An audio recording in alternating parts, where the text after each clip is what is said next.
सारेगामा कारवां mini भक्ति। भगवद गीता अध्याय 2 सांख्य योग। जय श्री कृष्ण। दोस्तों, जीवन तो सब जीते हैं, लेकिन इसको जीने का सही सलीका कितनों को आता है? यही ध्येय है हमारी इस गीता का।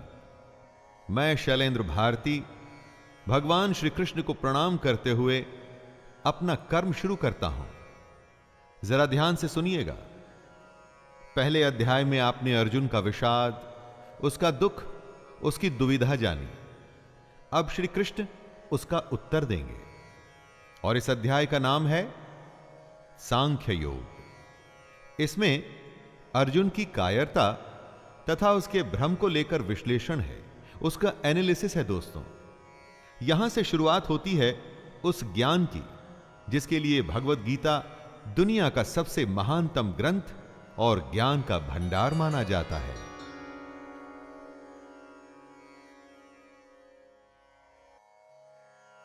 संजय उवाच तं तथा कृपयाविष्टम् अश्रुपूर्णाकुलेक्षणं विषिदन्तमिदं वाक्यम् उवाच मधुसूदनः। संजय कहते हैं, उस प्रकार करुणा से भरे हुए और आंसुओं से पूर्ण तथा व्याकुल नेत्रों वाले शोक युक्त उस अर्जुन को भगवान देखते हैं। अर्जुन दुख से घिरा हुआ है, आशा खत्म हो चुकी है, हिम्मत टूट चुकी है, और ऐसे में कृष्ण उसे समझाना शुरू करते हैं। जहां युद्ध का वर्णन होना चाहिए था, वहां दुख और विषाद का माहौल है। अर्जुन की आंखों में आंसू, मन में निराशा है। यह एक बहुत बड़ी हैरानी की बात थी। धृतराष्ट्र या संजय कोई भी इसकी आशा नहीं कर रहे थे। अर्जुन का दुख देखकर कृष्ण उत्तर देने के लिए तैयार होते हैं। दोस्तों, यही है गीता। अर्जुन या हम सबकी शंका और ईश्वर या कृष्ण का ज्ञान। श्री भगवानुवाच कुतस्त्वाकश्मलम् इदं विषमे समुपस्थितम् अनार्यजुष्टमस्वर्ग्यम् अकीर्तिकरमर्जुन। श्री भगवान बोलते हैं, हे अर्जुन, तुझे इस समय असमय में यह मोह किस हेतु से प्राप्त हुआ? क्योंकि न तो यह श्रेष्ठ पुरुषों के द्वारा आचरित है, न स्वर्ग को देने वाला है, और न कीर्ति को करने वाला ही है। युद्ध के समय ऐसी शंका, यह तो असमय है। दोस्तों, इस तरह अपने शत्रु के प्रति मोह दिखाने का काम अर्जुन जैसे योद्धा कैसे कर सकते हैं? अपने कर्म से अगर हम मुंह मोड़कर मोह या किसी और वजह से हताश बैठ जाएं, तो वो ठीक नहीं है। इससे कभी कोई लाभ नहीं होता। क्लैब्यमास्मगमः पार्थ नैतत्त्वयुपपद्यते क्षुद्रं हृदय दौर्बल्यं त्यक्त्वोत्तिष्ठ परन्तप। कृष्ण समझा रहे हैं, हे अर्जुन, नपुंसकता को मत प्राप्त हो। अगर तू युद्ध में आया है तो युद्ध कर, ऐसे डर मत। तेरे जैसे धनुर्धर के लिए यह ठीक नहीं है, सही नहीं कि इस तरह से मन की कमजोरी दिखाओ। दोस्तों, श्री कृष्ण यहां नपुंसकता का अर्थ शक्तिहीनता, कमजोर हो जाना, युद्ध से मुंह मोड़ लेने वाली बात कर रहे हैं। यानी कि जो धर्म कहता है उसके अनुसार कर्म तो करना ही चाहिए। स्वयं को कमजोर मानकर बात को छोड़ देना यह सही नहीं है। बुरे समय में अगर हमें भी जब आशंका सताए, यही बात हमें याद रखनी चाहिए कि मन की दुर्बलता छोड़ हमें सिर्फ उस कर्म के बारे में सोचना चाहिए जो हम करने के लिए आए हैं। अर्जुन उवाच कथं भीष्ममहं संख्ये द्रोणं च मधुसूदन इषुभिः प्रतियोत्स्यामि पूजार्हा वरिसूदन। अर्जुन अपनी शंका के बारे में कहते हैं, हे मधुसूदन, मैं रणभूमि में किस प्रकार बाणों से भीष्म पितामह और द्रोणाचार्य के विरुद्ध लड़ूं, जिनसे मैंने सब कुछ सीखा है, जो मेरे लिए सबसे बड़े हैं, उन पर मैं कैसे बाण चला सकता हूं। दोस्तों, यहां पर अर्जुन का कहना है, उसका संशय है, असल में सुनने में गलत नहीं लगता। अर्जुन जिनकी पूजा करते हुए बड़े हुए हैं, अपने पितामह या अपने गुरु पर वो बाण कैसे चला सकते हैं। लेकिन युद्ध का तो यही काम है। बाण शत्रु और अपने में भेद नहीं करता। जब वो चलता है तो प्राण लेने के इरादे से, जिसे करने में इस वक्त अर्जुन असफल हो रहे हैं। गुरु न हत्वा हि महानुभावान् श्रेयो भोक्तुं भैक्षमपि हलोके हत्वार्थकामांस्तु गुरुनिहैव भुञ्जीय भोगान् रुधिरप्रदिग्धान्। अर्जुन की दुविधा गलत नहीं लगती जब वो ऐसा कहते हैं कि इन महानुभाव गुरुजनों को न मारकर मैं इस लोक में भिक्षा का अन्न भी खाना कल्याणकारक समझता हूं। यहां पर अर्जुन कहते हैं कि इन गुरुजनों को मारकर इस दुनिया में किसी भी तरह का लाभ ले लूं, उसका क्या मतलब है।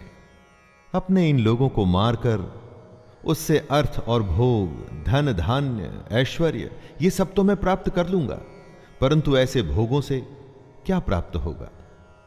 दोस्तों, अर्जुन ही नहीं, दुनिया में न जाने कितने लोग ऐसे होते हैं जिन्हें लगता है कि परिवार भी न छूटे और मोक्ष भी प्राप्त हो जाए, परंतु यह तो संभव नहीं। न चैतद्विद्मः कतरन्नो गरीयो यद्वा जयेम यदि वा नो जयेयुः यानेव हत्वा न जिजीविषामस्तेव स्थिताः प्रमुखे धार्तराष्ट्राः।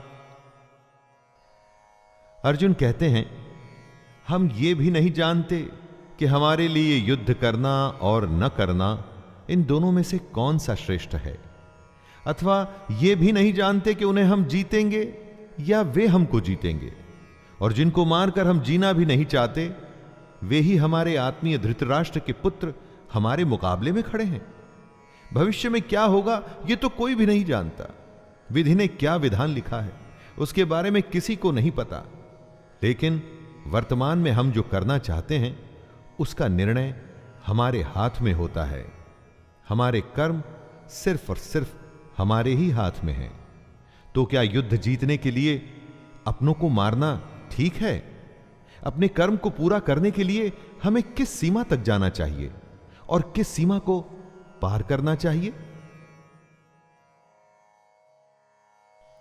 कार्पण्य दोषोपहत स्वभावः पृच्छामि त्वां धर्म सम्मूढ़चेताः यच्छ्रेयः स्यान्निश्चितं ब्रूहि तन्मे शिष्यस्तेऽहं शाधि मां त्वां प्रपन्नम्। इसलिए कायरता रूप दोष से उपहत हुए स्वभाव वाला तथा धर्म के विषय में मोहित चित्त हुआ मैं आपसे पूछता हूं कि जो साधन निश्चित कल्याणकारक हो वो मेरे लिए कहिए, क्योंकि प्रभु मैं आपका शिष्य हूं। दोस्तों, कमजोर क्षणों में हम डर जाते हैं, जिससे कंफ्यूजन का भाव हमारे अंदर आता है।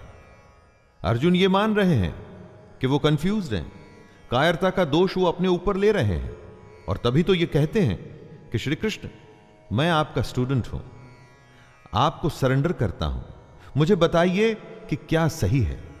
दुविधा के समय गुरु ही एकमात्र सहारा होता है। दोस्तों, और गुरु के सामने कुछ भी छुपाना नहीं चाहिए। खुलकर अपने हृदय की बात, अपना भय, अपनी शंका, सब कुछ सामने रख देना चाहिए। अगर ऐसा करेंगे तभी तो आपको मार्गदर्शन मिलेगा। नहि प्रपश्यामि ममापनुद्याद्यच्छोकमुच्छोषणमिन्द्रियाणाम् अवाप्य भूमा वसपत्रमृद्धं राज्यं सुराणामपि चाधिपत्यम्। अर्जुन आगे कहते हैं, जीतने पर उन्हें जमीन मिल जाएगी, धन धान्य मिलेगा, नाम होगा, लेकिन इन सब के मिलने के बाद उनका यह दुख कम नहीं होगा जो उन्हें अभी महसूस हो रहा है। यही बात है दोस्तों, जब अपनों का दुख सताता है तो किसी भी तरह का लाभ आराम नहीं देता। और उससे भी बड़ी बात, अगर आप शोक में हैं, दुख में हैं, तो जब तक उस दुख को दूर नहीं करेंगे, उसकी वजह ढूंढ नहीं लेंगे, उसका उपाय नहीं ढूंढ लेंगे, दुनिया का कोई भी सुख आपको आराम नहीं दे पाएगा। संजय उवाच एवमुक्त्वा ऋषिकेशं गुडाकेशः परन्तप न योत्स्य इति गोविन्दम् उक्त्वा तूष्णीं बभूवः। संजय धृतराष्ट्र को बोलते हैं, हे राजन, निद्रा को जीतने वाले अर्जुन अंतर्यामी श्री कृष्ण को फिर से कहते हैं, मैं युद्ध नहीं करूंगा। ये स्पष्ट कहकर चुप हो जाते हैं। यानी निद्रा हमारी नेचुरल आवश्यकता है, इस पर दुनिया में कोई भी विजय नहीं पाया है। लेकिन अर्जुन को ऐसा महान माना जाता था कि उसने निद्रा पर भी विजय प्राप्त कर ली थी। और वो ही अर्जुन निद्रा तो नहीं, अपने मोह, अपने डर और दुख से हारता हुआ दिख रहा है। किस समय कौन सी दुर्बलता हम पर हावी हो जाए और कुछ समय के लिए हम उससे हार मान लें, यह कहना बड़ा मुश्किल है। जब अर्जुन के साथ ऐसा हुआ है दोस्तों, तो हमारे साथ भी हो सकता है। लेकिन अर्जुन उस दुर्बलता को जीत के आगे बढ़ा था और उसी तरह से हमें भी बढ़ना होगा। तमुवाच ऋषिकेशः प्रहसन्निव भारत सेनयोरुभयोर्मध्ये विषिदन्तम् इदं वचः। धृतराष्ट्र की उत्सुकता बढ़ रही है। स्वाभाविक है कि एक पिता होने के नाते धृतराष्ट्र किसको जिताना चाहते थे, यह तो कहने की आवश्यकता नहीं है। वो युद्ध में भाग नहीं ले सकते थे, लेकिन युद्ध की एक एक बात को जानना चाहते हैं। संजय बताते हैं कि हे भरतवंशी धृतराष्ट्र, दोनों सेनाओं के बीच में शोक करते हुए अर्जुन हैं और उसके सामने अंतर्यामी श्री कृष्ण, जो अर्जुन को हंसते हुए ये वचन बोल रहे हैं। एक तरफ रोता हुआ कमजोर डरा हुआ बालक जैसे कि अर्जुन, और दूसरी तरफ त्रिकालदर्शी कृष्ण है। शायद कृष्ण को इसीलिए छलिया भी कहा जाता था। रोते हुए के सामने इस तरह से कौन हंसता है? और कृष्ण हंसते थे क्योंकि उन्हें वो पता था जो किसी को पता नहीं था। श्री भगवानुवाच अशोच्यानन्वशोचस्त्वं प्रज्ञं वादांश्च भाषसे गतासु न गतासुंश्च नानुशोचन्ति पंडिताः। श्री कृष्ण का गीता ज्ञान अब यहां से आरंभ हो रहा है दोस्तों। भगवान बोले, हे अर्जुन, तू न शोक करने योग्य मनुष्यों के लिए शोक करता है और पंडितों की तरह मुझसे बातें करता है, परंतु जिनके प्राण चले गए हैं उनके लिए और जिनके प्राण नहीं गए हैं उनके लिए भी पंडित जन शोक नहीं करते। कृष्ण का ज्ञान अंतिम सत्य है। वह अर्जुन से कहते हैं, कि तुम पंडितों की तरह बातें भी नहीं कर रहे और ना तुम ज्ञानियों की तरह बातें कर रहे हो। जो पंडित और जो ज्ञानी होते हैं वो किसी के जीवित रहने पर या जीवित न रहने पर भी शोक नहीं करते, अर्थात इस दुनिया में किसी भी बात का शोक नहीं करना चाहिए।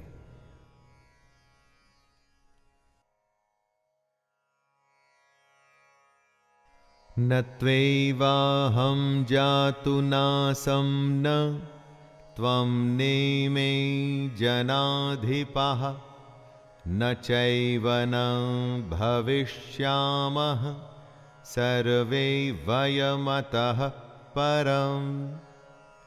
हे अर्जुन, न तो ऐसा ही है कि किसी काल में मैं नहीं था, तू नहीं था, अथवा ये राजा लोग नहीं थे, और न ऐसा ही है कि इससे आगे हम सब नहीं रहेंगे।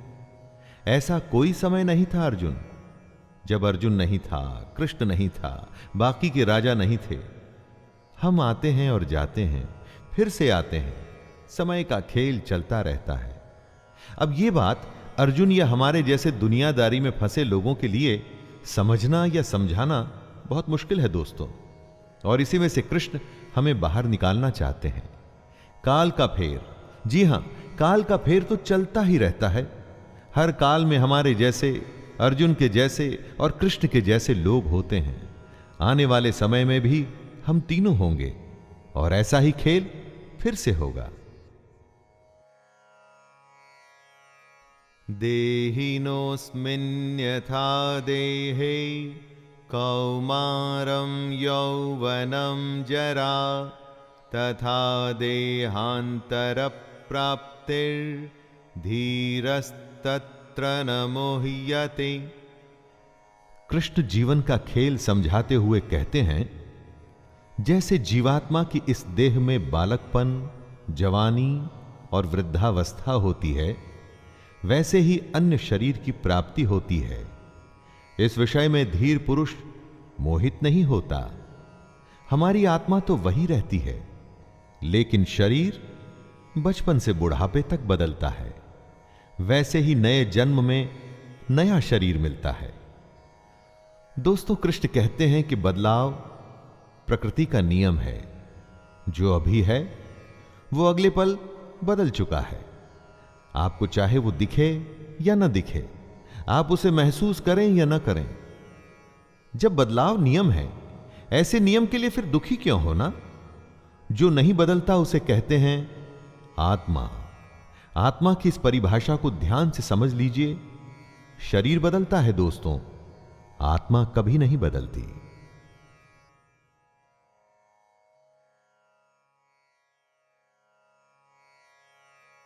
मात्रा स्पर्शास्तु कौन्तेय शीतोष्ण सुख दुःखदाः आगमापायिनो नित्यास्तांस्तितिक्षस्व भारत। हे कुंती पुत्र, सर्दी, गर्मी और सुख दुख को देने वाले इंद्रिय और विषयों के संयोग तो उत्पत्ति, विनाशशील और अनित्य हैं। इसलिए हे भारत, उनको तू सहन कर।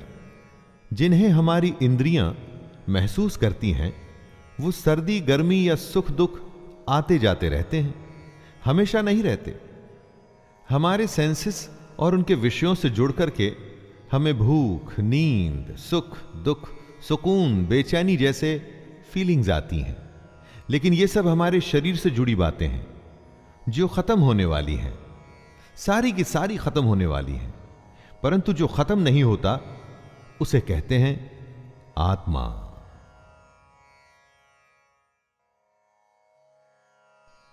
यम ही न व्यथयन्त ये ते पुरुषं पुरुषर्षभ समदुःख सुखं धीरं सोमृततत्त्वाय कल्पते।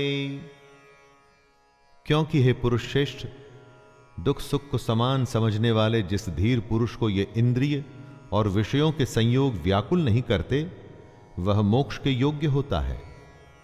सुख दुख जो बराबर समझे, दोनों हालत में एक जैसा रहे, वही जीवन में आगे बढ़ता है। जितनी भी आपकी आयु हो, जीवन में जरा पीछे मुड़ के देखिए। न जाने कितनी बार आप सुख दुख से बीते होंगे। कभी बेतहाशा खुशी हुई होगी, किसी के जाने या बेहद बड़े नुकसान पे शायद आप फूट फूट के रोए भी होंगे। और आगे आने वाले जीवन में भी ऐसा होता ही रहेगा।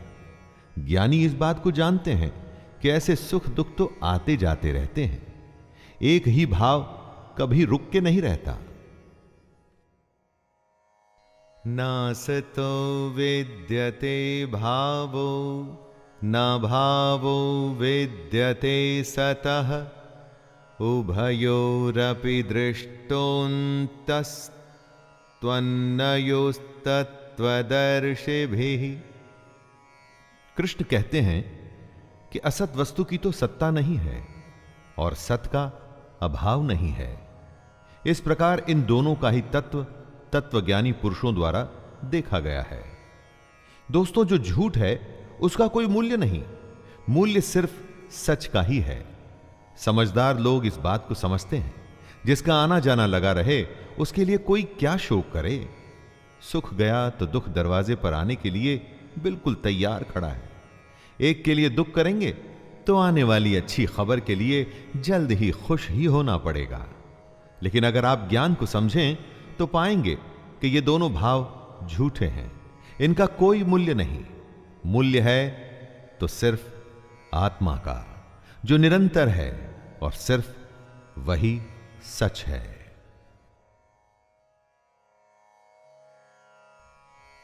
अविनाशी तु तद्विद्धि येन सर्वं इदं ततं विनाशमव्ययस्यास्य न कश्चित् कर्तुमर्हति। नाश रहित तो तू उसको जान जिससे ये संपूर्ण जगत दृश्य वर्ग व्याप्त है। इस अविनाशी का विनाश करने में कोई भी समर्थ नहीं है। मतलब परमानेंट सिर्फ वही है जिसमें ये पूरा जगत, पूरी दुनिया समाई हुई है, जो सबसे बड़ा सच है। बाकी सब कुछ आता जाता रहता है। सिर्फ ये सच्चाई ही हमेशा के लिए है। इस बात को समझने में डिफिकल्टी आ सकती है। ऐसा भी लग सकता है कि समझ नहीं आई, लेकिन इसको समझे बिना कोई हल भी तो नहीं है। हमारी आत्मा ही दुनिया की सबसे बड़ी सच्चाई है। यही आत्मा हमारे भीतर है, और जब यह आत्मा बाहर है तो पूरी दुनिया जो हमें दिखती है ना, वो भी इसी में समाई हुई है। अंतवंत इमे देहा नित्यस्योक्ताः शरीरिणः अनाशिनो प्रमेयस्य तस्माद्युध्यस्व भारत। सबसे बड़ी सच्चाई है हमारी आत्मा, जो मरती नहीं। बाकी सब कुछ हमारा शरीर या हमारे भाव हैं जो मर जाते हैं। कृष्ण कहते हैं, हे भरतवंशी अर्जुन, तू युद्ध कर, क्योंकि ये आत्मा अमर है, इसका मरना संभव नहीं। इसीलिए इसे सबसे बड़ी सच्चाई कहा गया है। महापुरुष इसी ज्ञान, इसी आत्मा को समझने में अपना पूरा जीवन संन्यास में, समाधि में, ध्यान में बिता देते हैं। कृष्ण का कहना है कि शरीर नाशवान है और आत्मा अमर है, और वही सच्चाई है, तो शोक किस बात का करना। य एनं वेत्ति हन्तारं यश्चैनं मन्यते हतम् उभौ तौ न विजानीतो नायं हन्ति न हन्यते। जो इस आत्मा को मारने वाला समझता है तथा जो इसको मरा हुआ मानता है, वे दोनों ही नहीं जानते सच्चाई को, क्योंकि ये आत्मा वास्तव में न तो किसी को मारती है और न किसी के द्वारा मारी जाती है। अर्थात आत्मा सिर्फ होती है, उसका होना ही सच है, बाकी कुछ नहीं। ये तो अज्ञान ही है जो हमें यह सोचने पे मजबूर करता है कि हमने किसी को मार दिया या हम मार देंगे। लोग अपने अहंकार में ऐसा समझते हैं कि वे बहुत कुछ कर सकते हैं या बहुत कुछ कर चुके हैं। यह सिर्फ उनकी नादानी है। अज्ञानता है।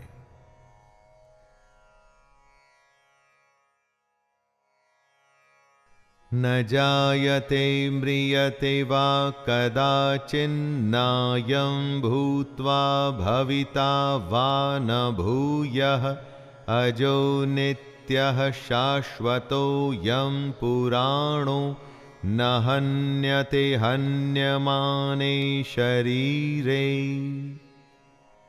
कृष्ण आगे समझाते हैं कि ये आत्मा किसी काल में भी न तो जन्मती है और ना ही मरती है, तथा ना ये उत्पन्न होकर फिर होने वाली ही है, क्योंकि ये तो अजन्मा, नित्य, सनातन और पुरातन है। शरीर के मारे जाने पर भी ये मरती नहीं। आत्मा हमेशा रहती है, हर काल में। बाकी सब कुछ आता है और जाता है। आत्मा कल, आज और कल हमेशा रहेगी। गीता की सबसे गंभीर बात का यह मूल है दोस्तों, जब कुछ नहीं था तो आत्मा थी, जब कुछ नहीं होगा तो भी आत्मा होगी। आत्मा को छोड़ बाकी सब बदलेगा, आएगा और जाएगा।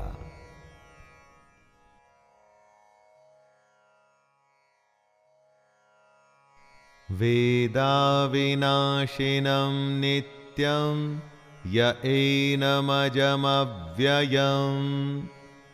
कथं स पुरुषः पार्थकं घातयति हन्तिकम्। हे पृथापुत्र अर्जुन, जो पुरुष इस आत्मा को नाश रहित, नित्य, अजन्मा और अव्यय मानता है, वह पुरुष कैसे किसको मरवाता है और कैसे किसको मारता है? जो इस बात को समझता है कि आत्मा ही सबसे बड़ा सच है, वो किसी को कैसे मार सकता है या कैसे मरवा सकता है? इस बात को समझने का मतलब है कि ब्रह्म रूपी सच को समझना, ब्रह्म को समझना। सच से अधिक हम झूठ को महत्व देते हैं। आत्मा से अधिक हम पार्थिव शरीर को। पार्थिव शरीर जो मिट्टी से बना है और अग्नि में जल के उसी में मिल जाएगा और फिर से मिट्टी हो जाएगा। महत्व हमें देना है अपनी आत्मा को, जो हमेशा थी और हमेशा रहेगी। वासांसि जीर्णानि यथा विहाय नवानि गृह्णाति नरोपराणि तथा शरीराणि विहाय जीर्णान् यन्यानि संयाति नवानि देहि।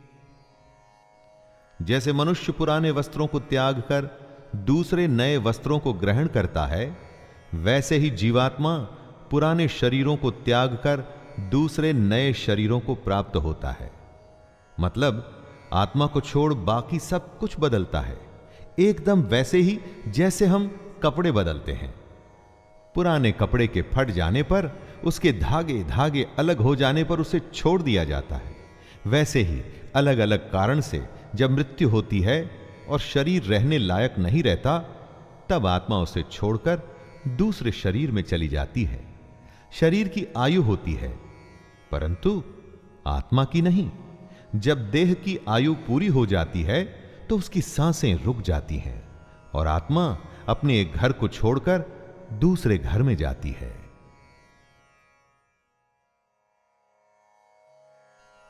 नैनं छिन्दन्ति शस्त्राणि नैनं दहति पावकः न चैनं क्लेदयन्त्यापो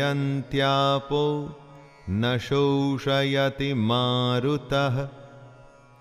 इस आत्मा को शस्त्र नहीं काट सकते, इसको आग नहीं जला सकती, इसको जल नहीं गला सकता और वायु सुखा नहीं सकती। आत्मा कोई वस्तु नहीं कि कट जाए, जल जाए या सूख जाए। आत्मा के इसी स्वरूप को कृष्ण समझा रहे हैं। जैसे कपड़ा फटता है, गल जाता है, उसी तरह से आत्मा को कोई वस्तु समझना भूल होगी। उस आत्मा को अपनी इस दुनिया की किसी चीज से मत तोलिए। आत्मा किसी के भी जैसी नहीं, उसका कोई दूसरा उदाहरण संभव ही नहीं। आत्मा अपने आप में विरली और अनूठी है। यह हमसे पहले भी थी और आगे भी रहेगी। अच्छेद्योऽयमदाह्योऽयम् अक्लेद्यो शोष्य एव च नित्यः सर्वगतः स्थाणुरचलोऽयं सनातनः। ये आत्मा अच्छेद्य है, इसे छेदा नहीं जा सकता। ये आत्मा अदाह्य है, इसे जलाया नहीं जा सकता। अक्लेद्य है मतलब गीला भी नहीं किया जा सकता।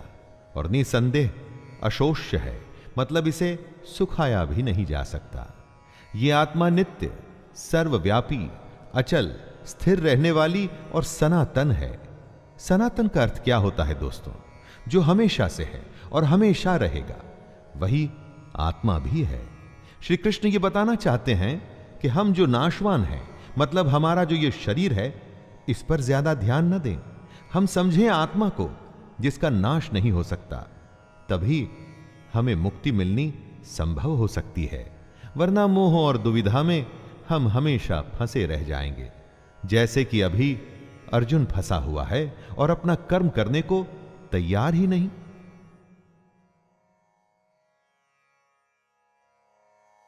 अव्यक्तोऽयमचिन्त्योऽयम् अविकार्योमुच्यते तस्मादेवं विदित्वैनं नानुशोचितुमर्हसि। आत्मा का स्वरूप अव्यक्त है, मतलब इसे व्यक्त नहीं कर सकते, समझा नहीं सकते। इसको अचिंत्य कहते हैं। इसको आप सोच भी नहीं सकते। यह आत्मा विकार रहित है। आत्मा में कोई कमी नहीं होती दोस्तों। कृष्ण आगे कहते हैं कि हे अर्जुन, इस आत्मा को उपर्युक्त प्रकार से जानकर तू शोक करने के योग्य नहीं है, अर्थात तुझे शोक करना उचित नहीं है। आत्मा अव्यक्त इसलिए है क्योंकि इस आत्मा को हम अपनी इंद्रियों से नहीं समझ सकते। इंद्रियां इस दुनिया के लिए है और इन इंद्रियों से हम हैप्पीनेस, सैडनेस, सर्दी, गर्मी, टचिंग, खाना पीना, ऐसी भौतिक एक्टिविटीज करते हैं। आत्मा इन सब से परे है। अथ चैनं नित्यजातं नित्यं वा मन्यसे मृतं तथापि त्वं महाबाहो नैवं शोचितुमर्हसि। आत्मा का ये ज्ञान कृष्ण अर्जुन को इसलिए दे रहे हैं कि वो जिनके लिए शोक कर रहा है वो व्यर्थ है। कृष्ण समझाते हैं कि हे अर्जुन, यदि तू इस आत्मा को जन्म लेने वाली तथा सदा मरने वाली मानता है तो हे महाबाहो, तू इस प्रकार शोक करने के योग्य नहीं है। दोस्तों, अगर अर्जुन आत्मा को जन्म लेने वाला और मरने वाला समझता है तो भी शोक करने का कोई अर्थ नहीं है। अगर अर्जुन आत्मा को शरीर की तरह ही जन्म लेने वाला और मरने वाला समझता है तो भी युद्ध में मरने वालों के लिए शोक करने का कोई मतलब नहीं। जातस्तहि ध्रुवो मृत्युर्ध्रुवं जन्म मृतस्य च तस्मादपरिहार्येऽर्थे न त्वं शोचितुमर्हसि। कृष्ण कहते हैं कि हे अर्जुन, अगर तुम ये मानते हो कि जन्मे हुए की मृत्यु निश्चित है और मरे हुए का जन्म निश्चित है, तो इससे भी इस बिना उपाय वाले विषय में तुम्हें शोक करने का कोई हक नहीं है। जन्म और मृत्यु तो जुड़े हैं एक के बाद दूसरे का होना, तो फिर शोक क्यों करना? जिसका जन्म हुआ उसका अंत तो निश्चित है, और अगर आत्मा ने जन्म लिया है तो उसका मरना भी निश्चित है। कृष्ण यहां यह कह रहे हैं कि न जाने कितनी ही बार हम उन बातों के लिए शोक करते हैं जिसका होना तय है। यह समझदारी नहीं है। जो तय है वो होगा ही, और जो होगा ही तो उसके लिए शोक करके अपने आप को कमजोर या दुर्बल बनाने की क्या आवश्यकता है? अव्यक्तादीनि भूतानि व्यक्तमध्यानि भारत अव्यक्तनिधनान्येव तत्र का परिदेवना।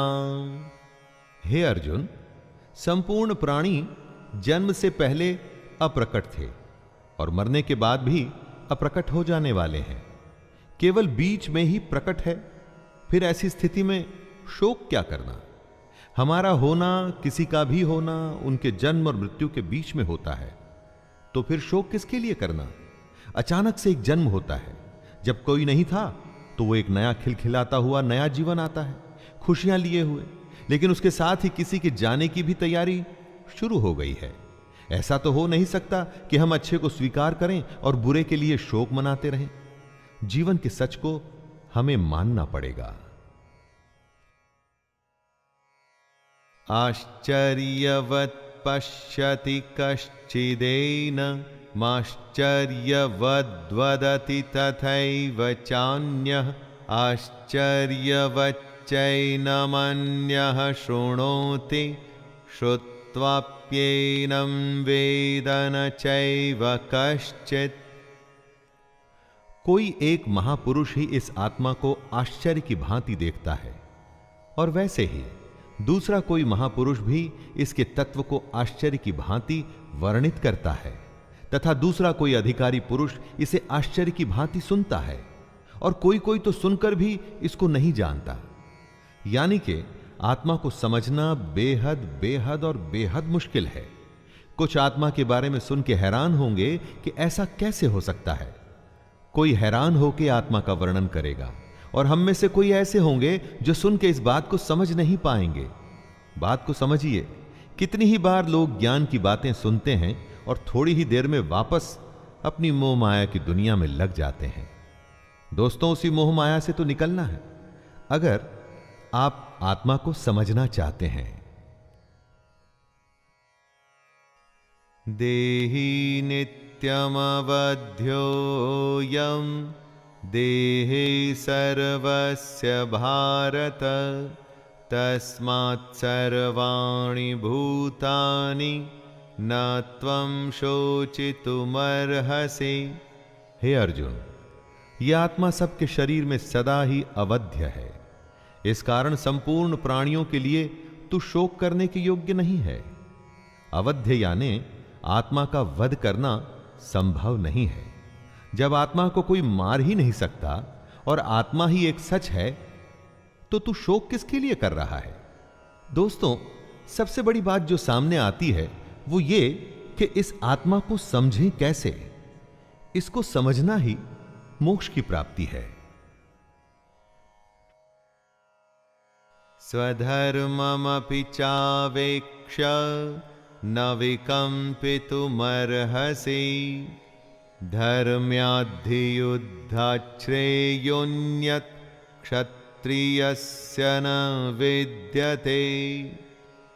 कृष्ण अर्जुन को याद दिलाते हैं कि अपने धर्म को देखकर भी तू भय करने योग्य नहीं है, अर्थात तुझे भय नहीं करना चाहिए, क्योंकि क्षत्रिय के लिए धर्मयुक्त युद्ध से बढ़कर दूसरा कोई कल्याणकारी कर्तव्य नहीं है।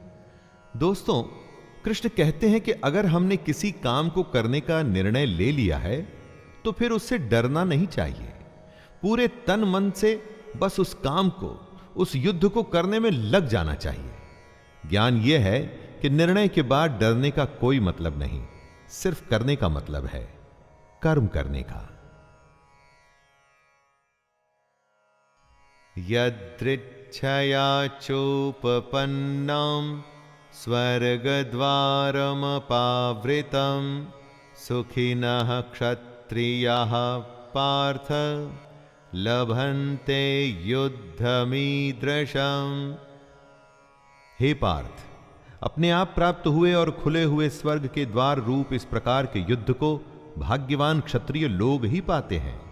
युद्ध को, चैलेंज को खुले मन से स्वीकार करने में ही सबसे बड़ी खुशी है। दोस्तों, कृष्ण युद्ध को स्वर्ग का खुला हुआ द्वार बता रहे हैं। हमारे लिए भी यह बात इस तरह से सही है कि हमको भी अपने जीवन में अगर कोई चुनौती मिलती है तो उसे मोक्ष मानकर उस चैलेंज को पूरा कर जाने में लग जाना चाहिए। क्षत्रिय वो है जो युद्ध में अपना धर्म निभाए।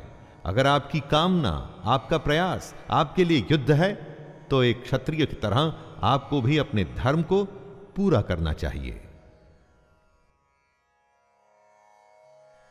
अथ चेत्त्वमिमं धर्म्यं संग्रामं न करिष्यसि ततः स्वधर्मं कीर्तिं च हित्वा पापमवाप्स्यसि। किंतु यदि तू इस धर्मयुक्त युद्ध को नहीं करेगा तो स्वधर्म और कीर्ति को खोकर पाप को प्राप्त होगा। कृष्ण चेतावनी देते हैं कि अगर हमने चैलेंज को, युद्ध को स्वीकार नहीं किया तो फिर उसके बदले में सिर्फ पाप मिलेगा। हमारा स्वभाव हम में युद्ध करने की क्षमता, शक्ति को पैदा करता है, और अगर हमारा स्वभाव हमें युद्ध से दूर लेके जा रहा है तो मतलब हम अपने धर्म से दूर हो रहे हैं और पाप के भागी हो रहे हैं।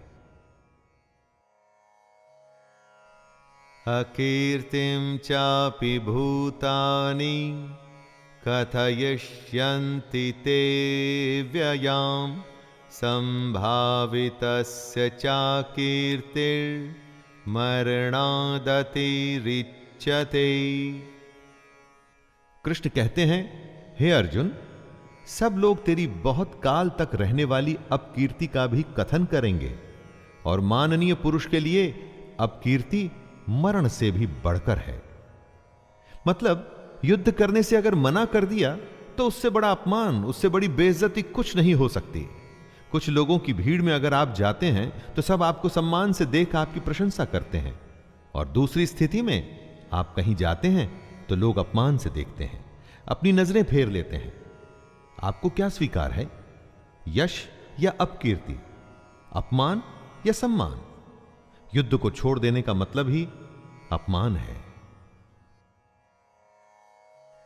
भयाद्रणादुपरतं मंस यन्ते त्वां महारथाः येषां च त्वं बहुमतो भूत्वा यास्यसि लाघवम्। अर्जुन, जिनकी दृष्टि में तू पहले बहुत सम्मानित होकर अब लघुता को प्राप्त होगा, वे महारथी तुझे भय के कारण युद्ध से हटा हुआ मानेंगे। दोस्तों, अर्जुन को सब महान योद्धा समझते थे। अगर अर्जुन युद्ध से हट जाता तो वो उसे कायर मानते। चाहे अर्जुन हो या हम, युद्ध न करने में बहुत अपमान होता है। अच्छा या बुरा, छोटा या महान, सब तुलना का खेल है दोस्तों। इस खेल में हार जीत तो होती ही है, इसके अलावा युद्ध में कौशल दिखाना भी एक बहुत बड़ी बात होती है। और अगर कोई युद्ध से ही मुंह फेर ले तो समाज में उसे कहीं जगह नहीं मिलती।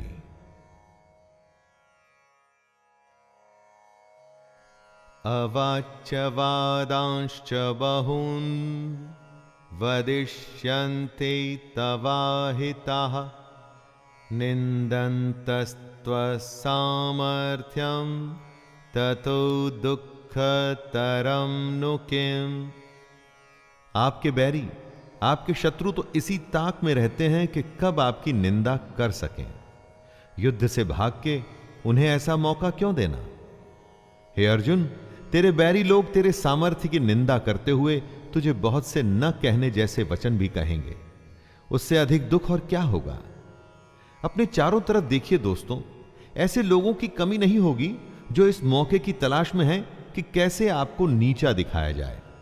अगर ये मौका आप खुद ही उन्हें परोस कर दे देंगे तो सोचिए उन्हें कितनी खुशी होगी। फिर हमें उन्हें यह मौका देने की क्या आवश्यकता है? हतो वा प्राप्स्यसि स्वर्गं जित्वा वा भोक्ष्यसे महीं तस्मादुत्तिष्ठ कौन्तेय युद्धाय कृतनिश्चयः। या तो तू युद्ध में मारा जाकर स्वर्ग को प्राप्त होगा अथवा संग्राम में जीतकर पृथ्वी का राज्य भोगेगा। इस कारण हे अर्जुन, तू युद्ध के लिए निश्चय करके खड़ा हो जा। आज की दुनिया में इसी बात को सोच के देखिए दोस्तों, पूरे जी जान से खेलने पर आप हार जीत की चिंता नहीं करते, क्योंकि आप अपना सब कुछ झोंक चुके होते हैं।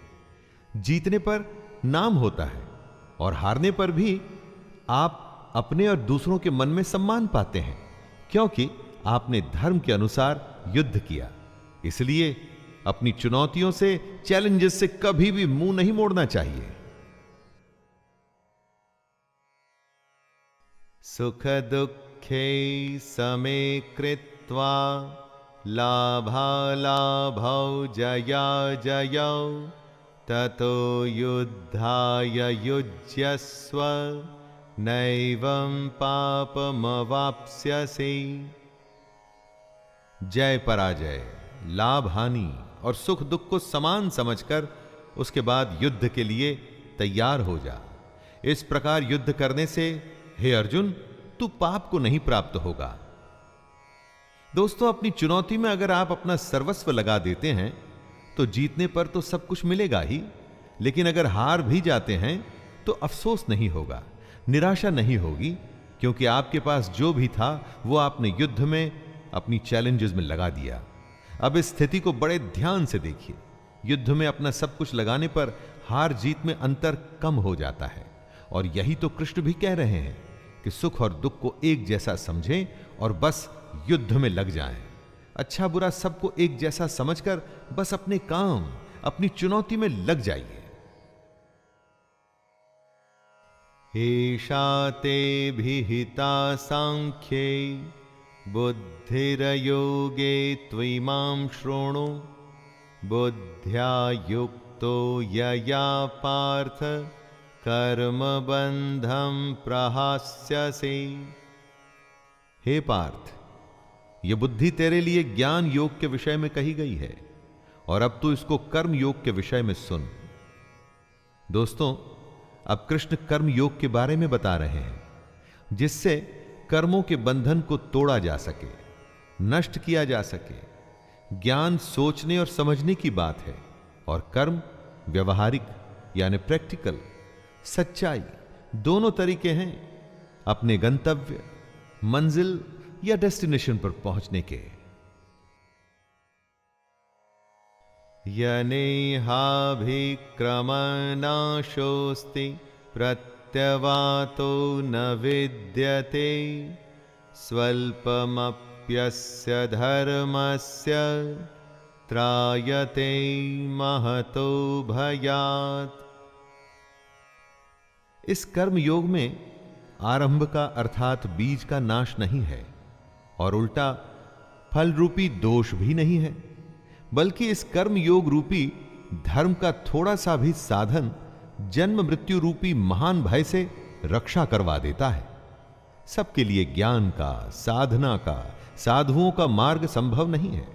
हमारे जैसे अधिकतर लोगों को कर्म योग अपनाना चाहिए। अगर कर्म योग को समझ के उस पर हम सब चल सकें तो कभी निराशा नहीं होगी।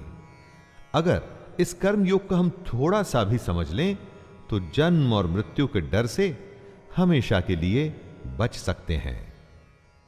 व्यवसायात्मिका बुद्धिर एकेह कुरु नंदन बहुशाखाह्यनन्ताश्च बुद्ध्यो व्यवसायिनाम्।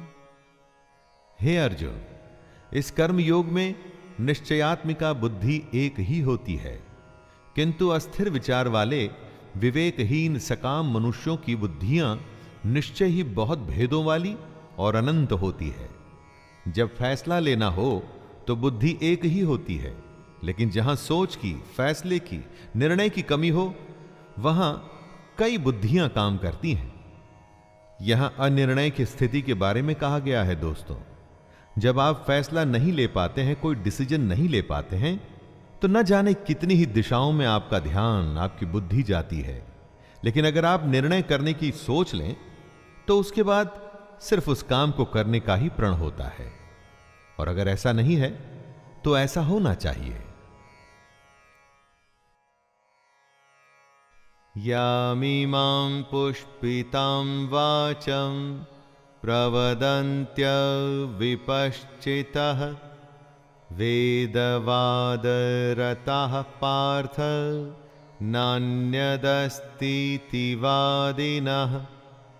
हे अर्जुन, जो भोगों में तन्मय हो रहे हैं, जो कर्म फल के प्रशंसक वेद वाक्यों में ही प्रीति रखते हैं, जिनकी बुद्धि में स्वर्ग ही परम प्राप्य वस्तु है और जो स्वर्ग से बढ़कर दूसरी कोई वस्तु ही नहीं देखते, यानी ऐसे लोग जो कर्म के बदले में होने वाले सिर्फ फल लाभ की ही बात करते हैं।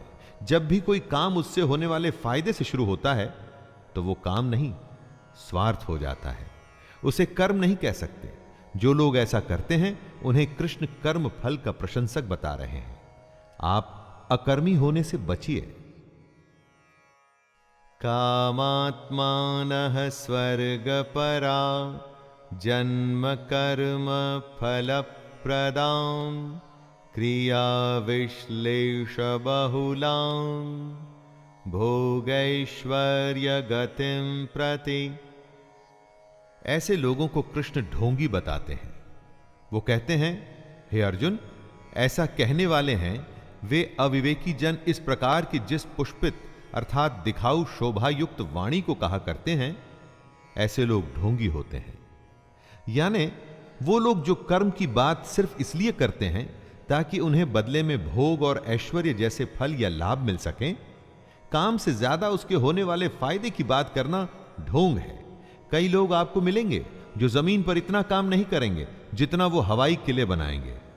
दोस्तों, ऐसे ढोंगी लोगों से बचना चाहिए।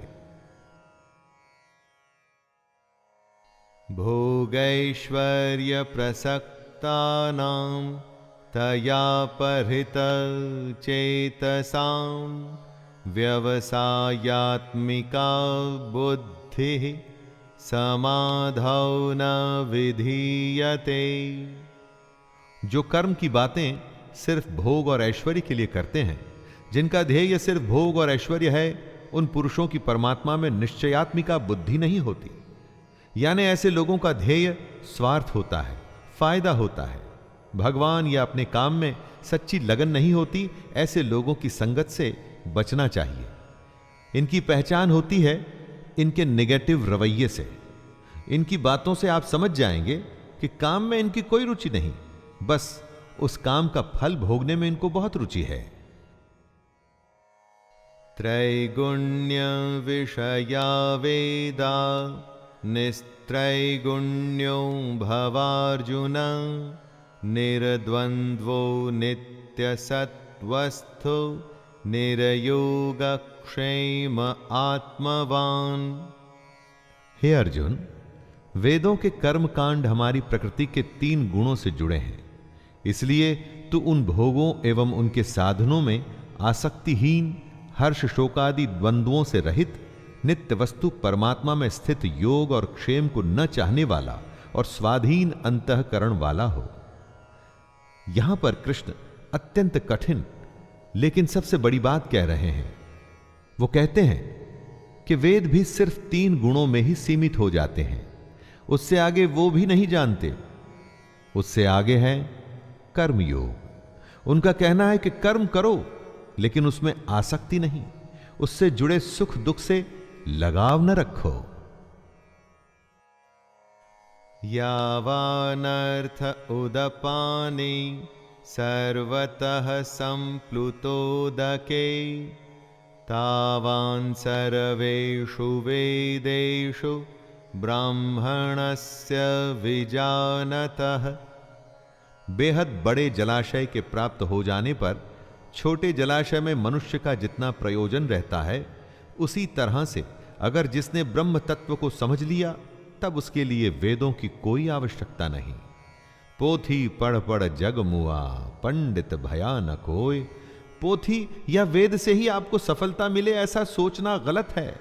कर्म योग तो उस बड़े तालाब की तरह है कि अगर यह मिल गया तो छोटे तालाब की आवश्यकता आपको क्यों रहेगी। कर्म का खेल इतना बड़ा है कि उसके आगे सारे ज्ञान छोटे पड़ जाते हैं। लेकिन कर्म को समझना पड़ेगा कि आखिर ये होता क्या है। कर्मण्येवाधिकारस्ते मा फलेषु कदाचन मा कर्मफल हेतुर्भुर्मा ते संगोस्त्वकर्मणि।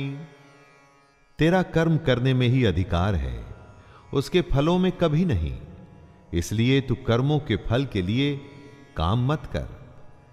और ऐसा भी ना हो कि तू कर्म ही ना करे। कर्म करना है लेकिन फल के लिए नहीं। गीता के सबसे लोकप्रिय श्लोक में इस श्लोक की गिनती होती है। कर्म करना है लेकिन फल के लिए नहीं, उसे अपना धर्म और अपना कर्तव्य समझकर। योगस्थः कुरु कर्माणि संगत्यक्त्वा धनंजय सिद्धय सिद्धयोः समो भूत्वा समत्वं योग उच्यते। कृष्ण योग को और समझा रहे हैं। हे धनंजय, तू आसक्ति को त्याग कर सिद्धि और असिद्धि में समान बुद्धि वाला होकर योग में स्थित हुए कर्तव्य कर्मों को कर। कर्म के फल की इच्छा न कर, और ऐसा नहीं करना कि कर्म करने में इच्छा न हो। यही निष्काम कर्म की कुंजी, उसकी चाबी, उसका सार है। कर्म के बाद क्या फल मिलेगा उसकी परवाह किए बिना बस पूरी लगन से अपने धर्म और कर्तव्य को पूरा कर। दूरेण ह्यवरं कर्म बुद्धि योगा धनंजय बुद्धौ शरणमन्विच्छ कृपणः फलहेतवः। कर्म के फल की इच्छा को छोड़ के जो निष्काम कर्म योगी होता है वो पाप पुण्य से दूर हो जाता है। जो फल के लिए काम करते हैं उन्हें हमेशा असफल होने का डर रहता है, और इसीलिए कभी भी वो कर्म को अच्छे से नहीं कर पाते, और फिर अगर उनको फल मिल भी जाता है तो इसी फल में उलझ जाते हैं। इसलिए हमें बुद्धि योग की शरण में आना चाहिए। लगन सिर्फ काम में और भगवान में, तब बुद्धि निश्चय से काम कर पाती है। बुद्धि युक्तो जहातीह उभे सुकृत दुष्कृते तस्माद् योगाय युज्यस्व योगः कर्मसु कौशलम्। बुद्धि योग की शरण में आने से बिना फल के काम करने वाला इसी दुनिया में पाप पुण्य से मुक्त हो जाता है। हे अर्जुन, तू समत्व रूप योग में लग जा। मतलब अच्छा हो बुरा हो, सुख हो या दुख हो, सभी में एक ही तरीके से समभाव से तू बस अपना कर्म, अपना कर्तव्य करता रहे। कर्मजं बुद्धियुक्ता हि फलं त्यक्त्वा मनीषिणः जन्मबन्ध विनिर्मुक्ताः पदं गच्छन्त्यनामयम्। आम इंसान कर्म करके उसके फल को प्राप्त कर खुश होता है, और उसके बाद दूसरे फल के लालच में फिर से नए कर्म में लग जाता है। इसमें फल के बारे में सोचना ही प्रधान है, और यही गलत बात है। अगर आप अपनी सारी शक्ति, क्षमता और इच्छा सिर्फ कर्म में लगाएं और फल को भूल जाएं, तो क्या होगा? आपका ध्यान कर्म में रहेगा, आप उस कर्म में बेहतर होंगे, आपकी तरक्की होगी। और रही बात फल की, तो सोच के देखिए, अगर आपने कर्म किया है तो आखिर फल जाएगा कहां?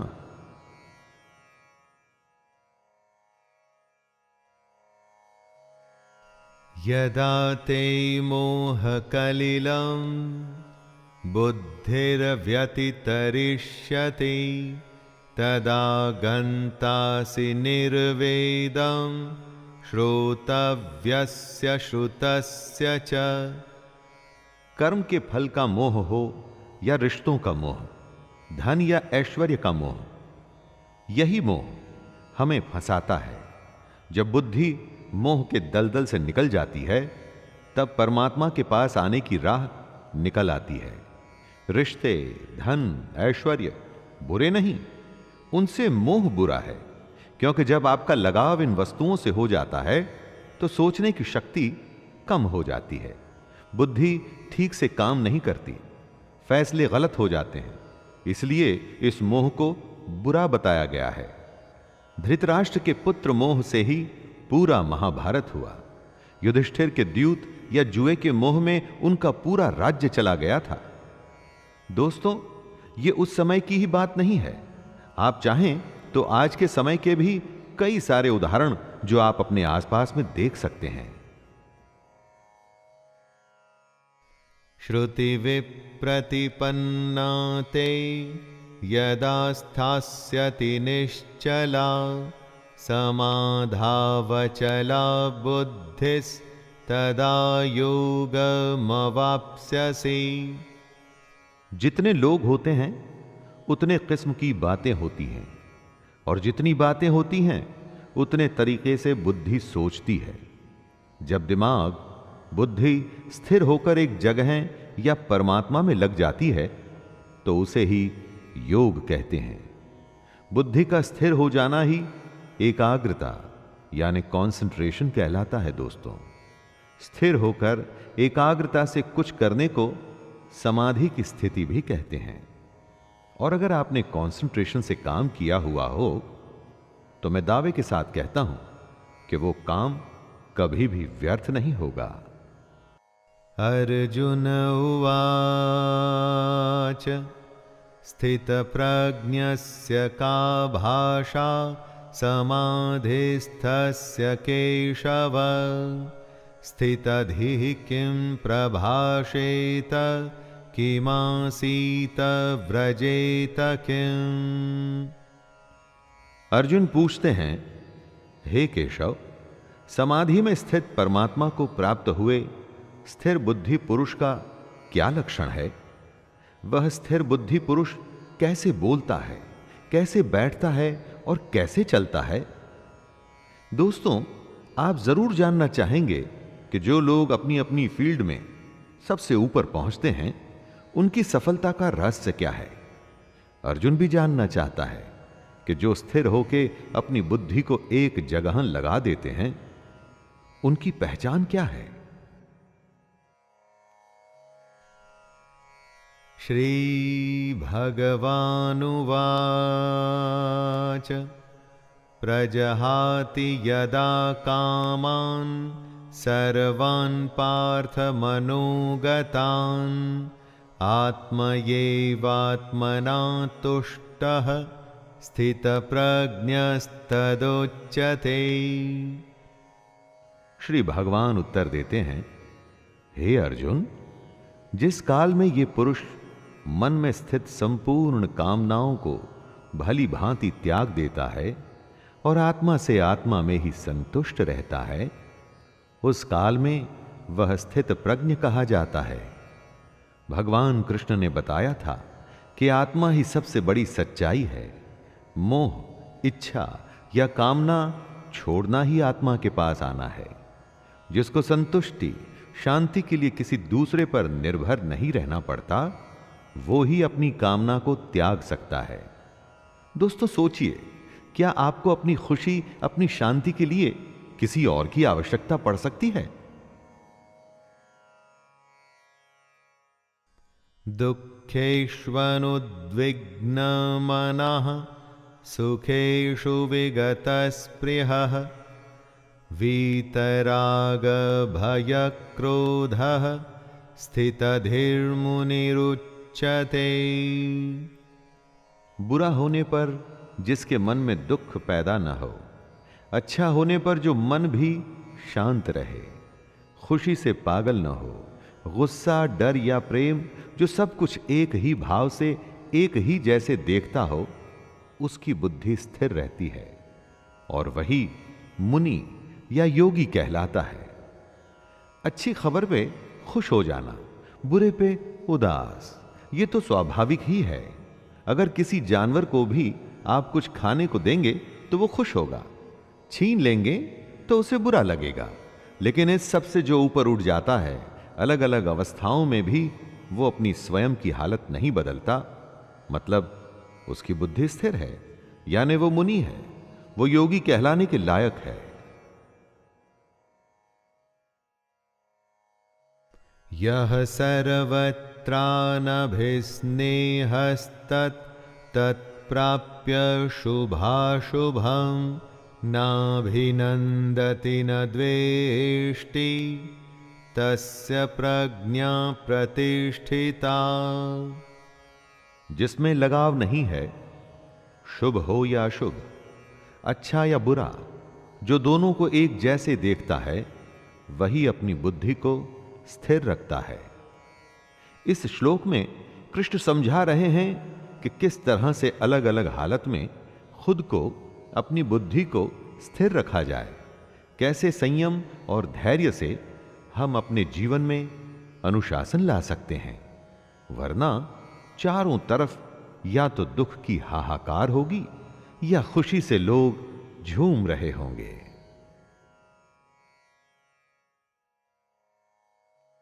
यदा संहरते चायं कूर्मोऽङ्गनीव सर्वशः इन्द्रियाणीन्द्रियार्थेभ्यस्तस्य प्रज्ञा प्रतिष्ठिता। कछुआ जिस तरह से सब ओर से अपने अंगों को समेट लेता है, वैसे ही जब पुरुष इंद्रियों के विषयों से इंद्रियों को सब प्रकार से हटा लेता है, तब उसकी बुद्धि स्थिर होती है। यानी दुनिया में रहकर भी दुनियादारी से बचना ही बुद्धि को स्थिर करना है। अगर किसी के सामने आप बहुत ही स्वादिष्ट खाना रखें तो क्या वो खुद को रोक पाएगा? किसी के सामने आप महंगे आभूषण या डिजिटल गैजेट्स रखें तो क्या वो स्वयं पर कंट्रोल कर सकेगा? ना, ये संभव नहीं है दोस्तों। इसको जो संभव कर दे उसी की बुद्धि स्थिर होती है। आप स्वयं पर आजमा के देखिए, अगर दुनिया की वस्तुएं आपको लुभा नहीं पाती तो आप अपनी बुद्धि को नियंत्रण में ले आएंगे।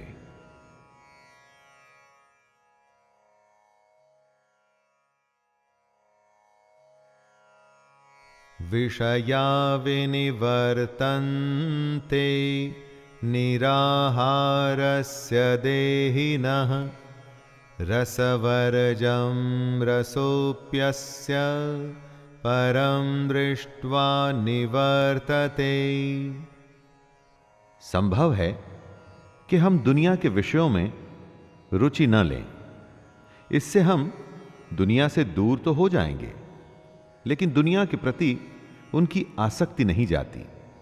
कहने का मतलब है कि मन की इच्छा को खत्म करना है, आसक्ति खत्म करनी है। अगर ऐसा करना है तो ही बुद्धि स्थिर होगी। कृष्ण कह रहे हैं कि मान लीजिए आप दुनिया की वस्तुओं को ना भी बोल देते हैं, तो क्या आपका मन उन्हीं में लगा हुआ है? आसक्ति, इच्छा खत्म करनी है, तभी तो मोह खत्म होगा। मन के लगाव को ही मोह कहते हैं। यततो ह्यापि कौन्तेय पुरुषस्य विपश्चितः इंद्रियाणि प्रमाथीनि हरन्ते प्रसभं मनः। हे अर्जुन, आसक्ति का नाश न होने के कारण ये प्रमथन स्वभाव वाली इंद्रियां प्रयास करते हुए बुद्धिमान पुरुष के मन को भी बलपूर्वक हर लेती हैं। कृष्ण समझा रहे हैं कि जहां आप अपनी इच्छा या अपनी आसक्ति खत्म नहीं करते, वहां इंद्रियां आपको अपने वश में कर लेती हैं। सोचिए, कितनी ही बार ऐसा होता है कि सुख दुख आपके वश में नहीं, आप सुख दुख के वश में हो जाते हैं। कभी हंसी नहीं रुकती तो कभी रोना नहीं, कभी भूख नहीं रुकती तो कभी नींद, और कभी काम वासना भी नहीं रुकती।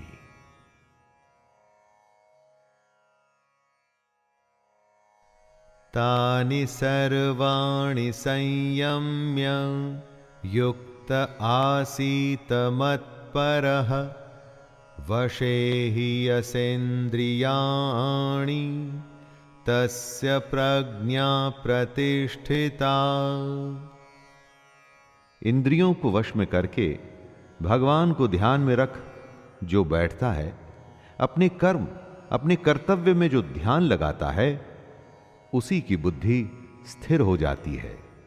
वो ईश्वर अपने लक्ष्य के समीप हो जाता है। दोस्तों, अगली बार आप कुछ भी करें ना, तो ये देखिएगा कि वो काम आपकी इंद्रियां आपसे करवा रही हैं या आपका कर्म वो करवा रहा है। आप खुद ही समझ जाएंगे कि श्री कृष्ण क्या कहना चाहते हैं। इंद्रियों के वश में ना होकर उन्हें अपने वश में करने पर ही आप अपनी बुद्धि को स्थिर कर पाएंगे। ध्यायतो विषयान् पुंसः संगस्तेषुपजायते संगात् संजायते कामः कामात् क्रोधोऽभिजायते। विषयों के बारे में अर्थात इच्छाओं के बारे में सोचते रहने से उसमें आसक्ति हो जाती है और आसक्ति से उन विषयों की कामना उत्पन्न होती है और जब वो कामना पूरी नहीं होती तो क्रोध उत्पन्न होता है। जिस तरह ज्यादा खाने से भूख बढ़ती है, ज्यादा सोने से नींद बढ़ती है, उसी तरह से जब आप अपनी इच्छाओं के बारे में सोचते रहते हैं तो बस उसी में फंस के रह जाते हैं और उसे ही आसक्ति कहते हैं। आसक्ति के बढ़ने को कामना कहते हैं और कामना के पूरा न होने पर गुस्सा आता है और तब आप अपनी समझ खो देते हैं।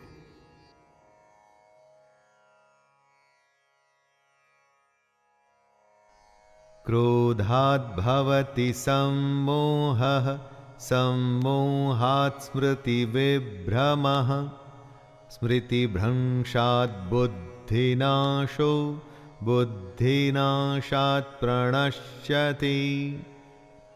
यानी सोचने की शक्ति कम हो जाती है, मूढ़ भाव से स्मृति में भ्रम हो जाता है।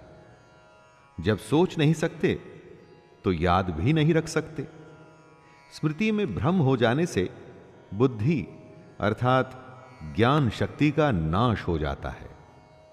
जब याद नहीं रख पाएंगे तो ज्ञान किसी काम नहीं आएगा, बुद्धि बेकार हो जाएगी और बुद्धि का नाश हो जाने से पुरुष अपनी स्थिति से गिर जाता है। राग द्वेष वियुक्तैस्तु विषयानिन्द्रियैश्चरन् आत्मवश्यैर्विधेयात्मा प्रसादम् अधिगच्छति। जो अपनी इच्छाओं को, अपनी आसक्तियों को अपने नियंत्रण अर्थात कंट्रोल में रख पाते हैं, दोस्ती शत्रुता गुस्से या प्यार के बिना अपनी इंद्रियों को भटकने नहीं देते, वो अंतःकरण की प्रसन्नता को प्राप्त होते हैं। ऐसे लोगों को बाहरी नहीं, हार्दिक और अंदरूनी प्रसन्नता होती है। आनंद, खुशी, शांति कहीं बाहर नहीं होती दोस्तों, वो तो हमारे अंदर होती है और हम उसे ढूंढते बाहर हैं। इसलिए ऐसा कहा गया है कि मोह को कहां ढूंढे रे बंदे, मैं तो तेरे पास। प्रसादे सर्वदुःखानां हानिरस्योपजायते प्रसन्नचेतसो ह्याशो बुद्धिः पर्यवतिष्ठते। अंतःकरण की प्रसन्नता होने पर, अंदर से प्रसन्न होने पर दुख खत्म हो जाते हैं और ऐसे प्रसन्न चित्त कर्म योगी की बुद्धि शीघ्र ही सब ओर से हटकर एक परमात्मा में ही भली भांति स्थिर हो जाती है। दोस्तों, आप अपने लक्ष्य के बारे में सोचिए, प्रयास करिए कि उसे सबसे अच्छा, पूरी दुनिया में दी बेस्ट सबसे श्रेष्ठ उसे कैसे कर सकते हैं और उसे पूरा करने में लग जाइए। फल का मत सोचिए कि लक्ष्य पूरा होगा कि नहीं, बस उसे करते रहिए और फिर देखिए कैसी मानसिक शांति और सुकून मिलता है आपको।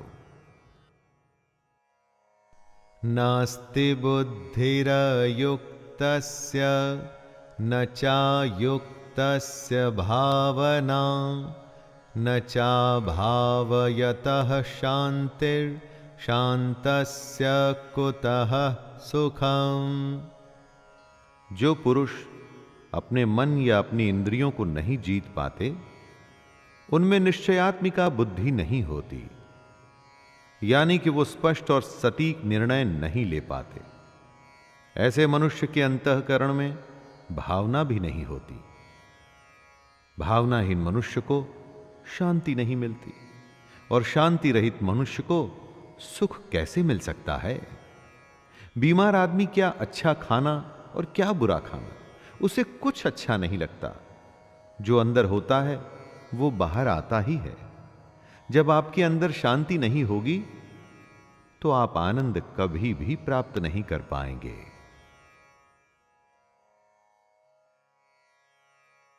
इंद्रियाणां हि चरतां यन्मनोनो विधीयते तदस्य हरति प्रज्ञां वायुर्नावमिवाम्भसि। जैसे जल में चलने वाली नाव को वायु हर लेती है, जैसे हवा पानी में चलती हुई नाव की दिशा बदल देती है, वैसे ही विषयों में विचरती हुई इंद्रियों में से मन जिस इंद्रिय के साथ रहता है वह एक ही इंद्रिय इस अयुक्त पुरुष की बुद्धि को हर लेती है। अगर वो क्रोध में है तो और कुछ भी नहीं सोच पाएगा, और अगर प्रेम में है तो उसे किसी बात की सुध भी नहीं रहेगी। जिस भी इंद्रिय के वश में होगा उसे उसके अलावा कुछ भी समझ नहीं आएगा। इन इंद्रियों के नियंत्रण से निकल के इनको आपके नियंत्रण में रखिए दोस्तों, फिर देखिए आपके लिए क्या संभव है। सब कुछ संभव हो जाएगा। तस्माद्यस्य महाबाहो निगृहीतानि सर्वशः इंद्रियाणीन्द्रियार्थेभ्यस्तस्य प्रज्ञा प्रतिष्ठिता। हे महाबाहो, जिस पुरुष की इंद्रियां इंद्रियों के विषयों में सब प्रकार निग्रह की हुई हैं, उसी की बुद्धि स्थिर है। यानी जिस पुरुष ने अपनी इंद्रियों और उनसे होने वाली इच्छाओं पर पूरी तरह से रोक लगा रखी है, उसी की बुद्धि स्थिर है। और बुद्धि हमारा ध्यान ऐसी ऐसी जगह पर ले जाती है जहां पर हम उलझ के अपना असली मकसद भूल जाते हैं। बुद्धि सहारा लेती है हमारी इंद्रियों का। इसलिए अगर बुद्धि पर विजय प्राप्त करनी है दोस्तों, तो इंद्रियों को वश में करना ही होगा।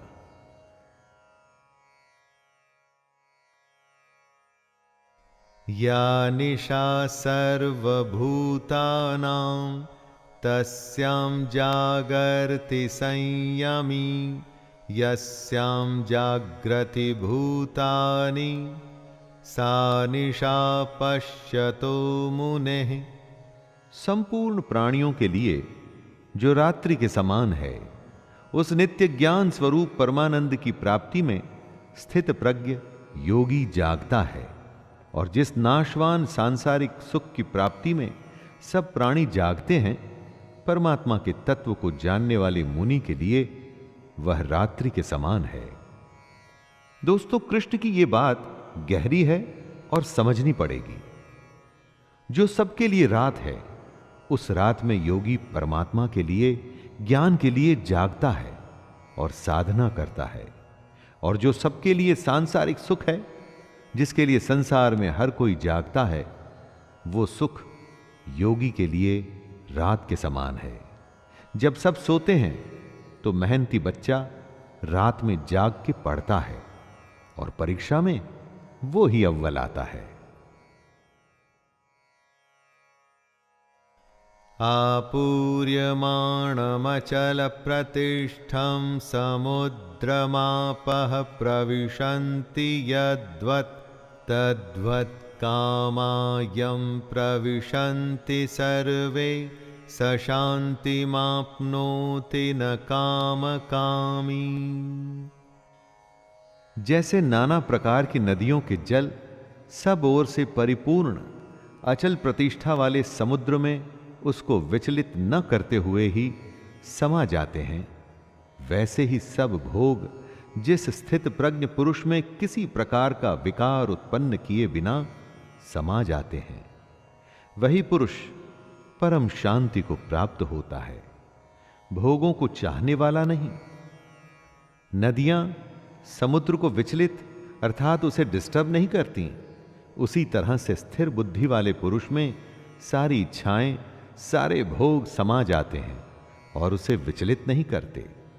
कई बार किसी के कहने पर आपको बुरा लगता है और आप अपना आपा खो देते हैं, इसका मतलब आपका अपने ऊपर नियंत्रण नहीं है। ऐसा समुद्र बनिए जिसमें कोई भी नदी किसी भी तरह की गाली या कोई कमेंट आपको कभी भी विचलित न कर पाए। विहाय कामान्यः सर्वान् पुमांश्चरति निःस्पृहः निर्ममो निरहंकारः स शान्तिमधिगच्छति। जो पुरुष संपूर्ण कामनाओं को त्याग कर ममता रहित, अहंकार रहित और स्पृहा रहित हुआ विचरता है, वही शांति को प्राप्त होता है, अर्थात वो शांति को प्राप्त है।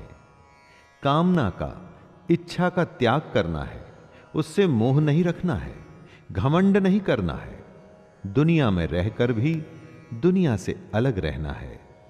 ऐसे ही इंसान को शांति प्राप्त होती है। कामयाब वही होता है जो परेशान हुए बिना अपनी धुन में, अपने काम में लगा रहता है। सफलता उसी के ही पांव चूमती है।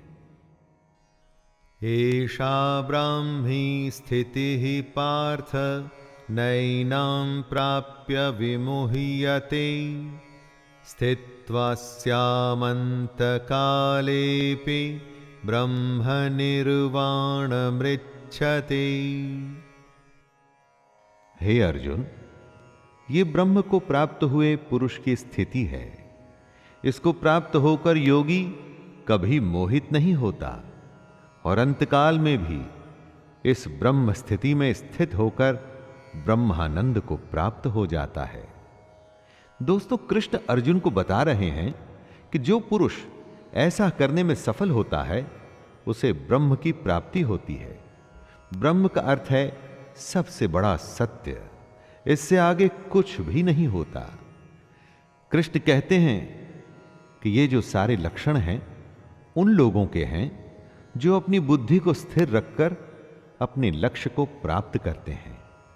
स्वाभाविक है कि अगर इन बातों को हम भी अपने जीवन में उतार लें तो हम भी अपने लक्ष्य से कभी दूर नहीं रहेंगे। दोस्तों, ये था गीता का दूसरा अध्याय, सांख्य योग। इस अध्याय में श्री कृष्ण ने कर्म को समझाया, उसके प्रति हमारे उत्साह को बढ़ाया और यह समझाया कि सिर्फ और सिर्फ कर्म में ही अपना ध्यान रखना और किसी भी बात में नहीं। तो आज्ञा दीजिए, अपने मित्र शैलेंद्र भारती को मुलाकात होती है तीसरे अध्याय में। जय श्री कृष्ण।